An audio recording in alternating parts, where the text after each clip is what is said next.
दरभंगा पहुंचे सीएम नीतीश कुमार ने कुशेश्वर स्थान में कई विकास कार्य से जुड़ी योजनाओं का शिलान्यास और उद्घाटन किया। लोगों से सीएम नीतीश ने जनसंवाद किया, जिसमें उन्होंने कहा कि उपचुनाव से पहले मैंने वादा किया था कि आपके बीच आऊंगा, इसलिए हम आपके बीच आकर आपकी समस्याएं जानने आए हैं ताकि समस्याओं को जल्द दूर किया जाए।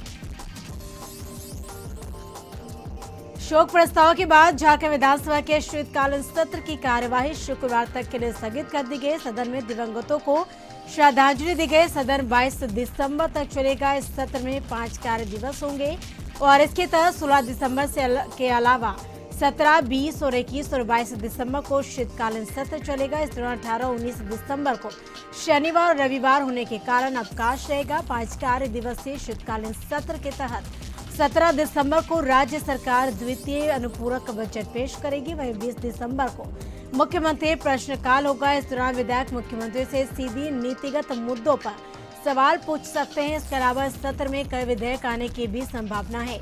इन सब के बीच जिस तरह सत्ता पक्ष विपक्षी नेताओं ने पहले दिन मीडिया के सवालों का अलग अलग मुद्दों पर जवाब दिया, उससे इतना तो साफ हो जाता है कि विपक्ष सरकार को घेरने की पूरी तैयारी में है और अभी से विपक्षी नेता तेवर में दिख रहे हैं। लोहरदगा में नानी बाई रो मायरो कार्यक्रम में झारखंड सरकार के मंत्री बादल पत्रलेख पहुंचे और दीप प्रज्वलित कर कार्यक्रम का शुभारंभ किया। कार्यक्रम का उद्घाटन करते हुए बादल पत्रलेख ने बीजेपी पर तीखा तंज कसते हुए कहा कि आप अपनी पार्टी में से चुन कर ले आए, वो जिस पार्टी से आए हैं उसके भी 2 विधायक हमारी पार्टी में हैं, उनको भी विधानसभा दर्जा नहीं दिया है। जब तक विधानसभा उनको दर्जा नहीं देता तब तक के लिए कामकाज चलाने के लिए विपक्ष की भी एक भूमिका होती है। राज्य में राज्यपाल रमेश बैस से बीजेपी का एक शिष्टमंडल मिलकर ज्ञापन सौंपा। ज्ञापन में कहा गया कि प्रारंभिक परीक्षा में आयोग द्वारा जारी कट ऑफ से कम अंक वाले कई छात्रों को पास कर दिया गया और अधिक अंक वाले को फेल कर दिया गया है। शिष्टमंडल ने राज्यपाल से पूरे मामले की सीबीआई से जांच कराने की मांग की। वर्तमान जेपीएससी अध्यक्ष को बर्खास्त करने की मांग की है।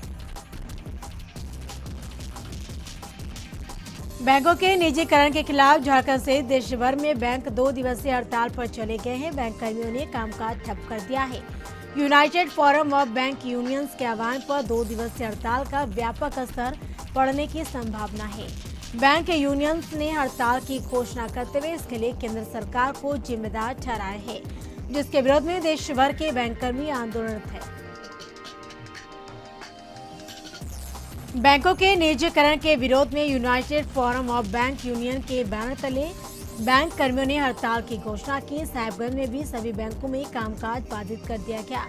बैंक कर्मियों का कहना है कि निजीकरण से जहां बेरोजगारी बढ़ेगी वहीं यस बैंक की तरह ही गरीबों का पैसा डूब जाएगा और सरकार कुछ नहीं कर पाएगी। बैंक कर्मियों का कहना है कि सरकार अगर अपनी नीति को नहीं बदलती है तो आगे और आंदोलन किया जाएगा।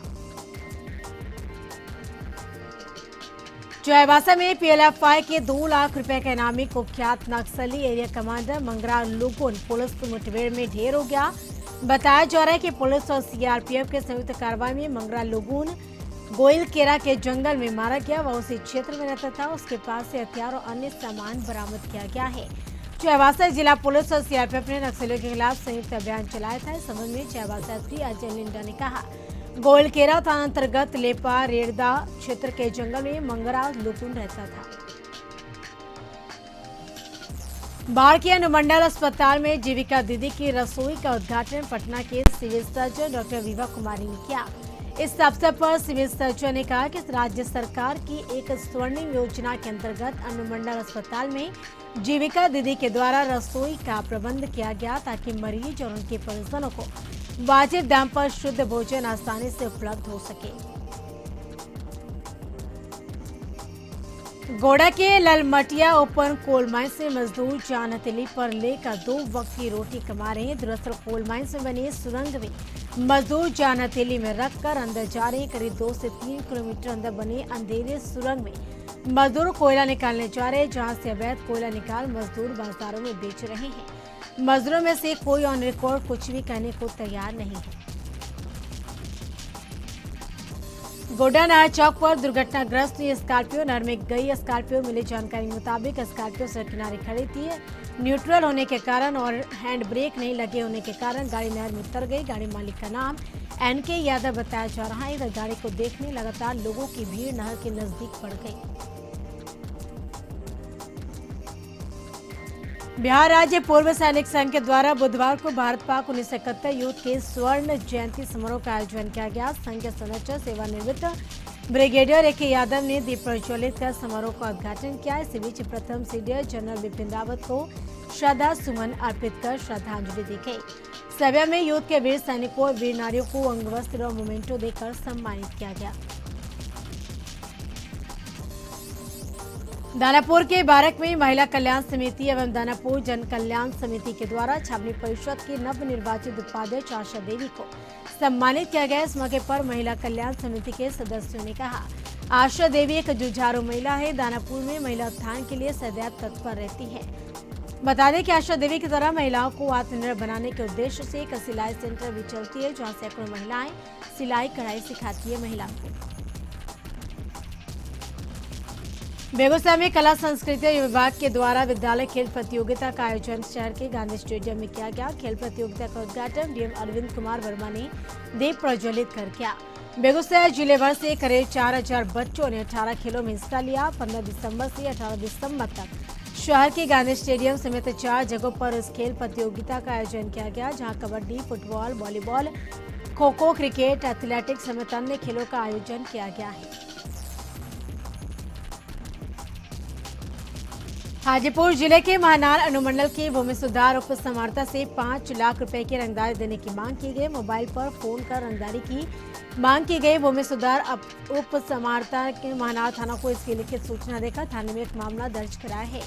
पुलिस मामले की जांच में जुटी है। भूमि सुधार उप समाहर्ता राकेश रंजन ने अज्ञात बदमाश के खिलाफ महानार थाना में मामला दर्ज कराया। भूमि सुधार उप समाहर्ता ने बताया कि धमकी देने वाले ने कहा कि अगर पैसे नहीं दिए तो उनके भ्रष्टाचार के मामले को सार्वजनिक कर देगा।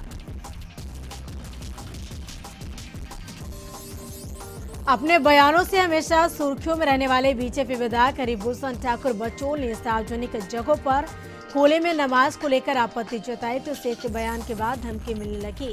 बचौल को जिस नंबर से धमकी मिली वह नंबर विदेश का है। बीजेपी विधायक के मुताबिक उन्हें धमकी भरा कॉल आया, जिसमें फोन करने वाले ने कहा कि नमाज के साथ साथ अगर ऐसे सवालों को उठाएंगे तो उनकी बोलती बंद कर दी जाएगी। विधायक ने कहा कि उन्हें जिस नंबर से कॉल आया वह विदेश का है। कॉल करने वाले ने सीधे उन्हें कहा कि नमाज के ऊपर वह बकवास करना बंद करे। अगर वह ऐसे विवादित मुद्दों के साथ एक खास सड़क पर बोलना बंद नहीं करेंगे तो बोलती बंद कर दी जाएगी। धमकी भरी कॉल को लेकर बीजेपी विधायक ने सचिवालय थाना को पत्र लिखा। उन्होंने कहा कि हम किसी धमकी भरी कॉल से डरने वाले नहीं, हम अपनी आवाज बुलंद करते रहेंगे।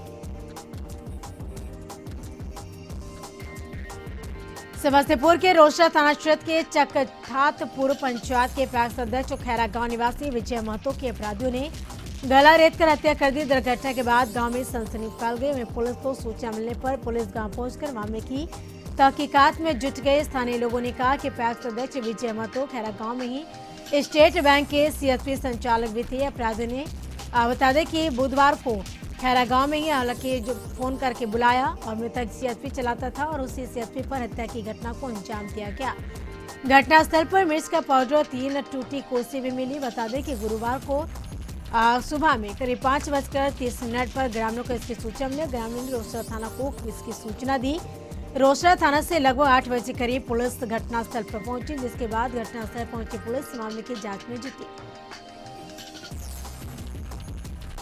बैंकिंग रिफॉर्म बिल और निजीकरण के खिलाफ बैंक कर्मियों का 2 दिवसीय हड़ताल शुरू हो गया। पटना में बैंकों के बाहर कर्मी केंद्र सरकार की नीतियों का विरोध कर रहे हैं और वित्त मंत्री के खिलाफ नारेबाजी की। बैंक कर्मियों का कहना है कि सरकार निजीकरण की नीति अपना रही है। इससे राष्ट्रीयकृत बैंकों के कर्मचारियों का भविष्य खतरे में पड़ जाएगा। उन्होंने ये भी कहा कि अगर 2 दिनों की हड़ताल के बाद भी सरकार मांगों पर विचार नहीं करती तो आने वाले दिनों में सारे बैंक कर्मी एक साथ अनिश्चितकालीन हड़ताल पर चले जाएंगे।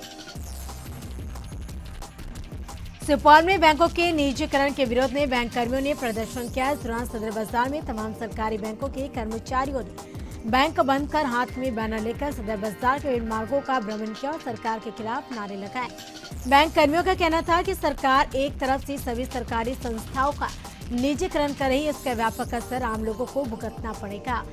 कहा कि खासकर बैंकों के निजीकरण किए जाने से जो आम ग्राहकों को इसका खामियाजा भुगतना पड़ेगा, वहीं बैंक कर्मी भी परेशान होंगे। बैंकों के निजीकरण के खिलाफ बैंक का रस्ता पर उतरे। सारण में 2 दिवसीय बैंक हड़ताल के पहले दिन बैंक कर्मियों ने सभी प्राइवेट और सरकारी बैंक, ग्रामीण बैंक, क्षेत्रीय बैंक को बंद कराया और सभी बैंकों के मुख्य द्वार पर जमकर प्रदर्शन किया। तो वहीं समस्तीपुर में बैंक कर्मियों ने सरकार के खिलाफ जमकर नारेबाजी की। बैंक कर्मियों के साथ साथ ऑल इंडिया रिटायर्ड फेडरेशन भी इनकी मांगों के साथ खड़ी रही।